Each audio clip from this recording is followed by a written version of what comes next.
పరిశుద్ధ గ్రంథం నుండి అపోస్తులుడైన పౌలు కొరింథీయులకు రాసిన 2వ పత్రిక 13వ అధ్యాయం చదువుకుందాం.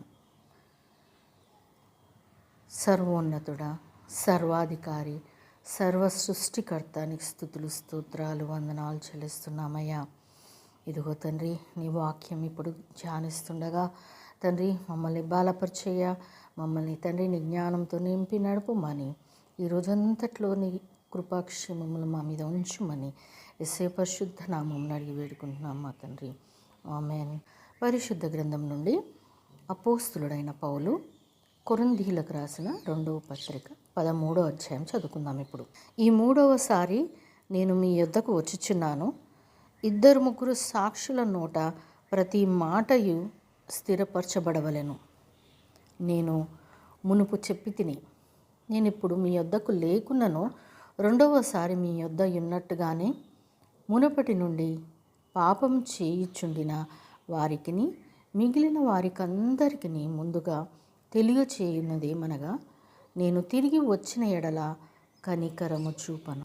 క్రీస్తు నా యందు పలుకుచున్నాడని రుజువు కోరుచున్నారా? ఆయన మీ ఎడల బలహీనుడు కాడు గాని మీ యందు శక్తిమంతుడై ఉన్నాడు. బలహీనతను బట్టి ఆయన సిలువ వేయబడెను గాని దేవుని శక్తిని బట్టి జీవించుచున్నాడు. మేమును ఆయన యందు ఉండి బలహీనులమై ఉన్నాము, కానీ మీ ఎడల దేవుని శక్తిని బట్టి ఆయనతో కూడా జీవము గలవారము. మీరు విశ్వాసము గలవారై ఉన్నారో లేదో మిమ్మును మీరే శోధించుకొని చూచుకొనుడి, మిమ్మును మీరే పరీక్షించుకొనుడి.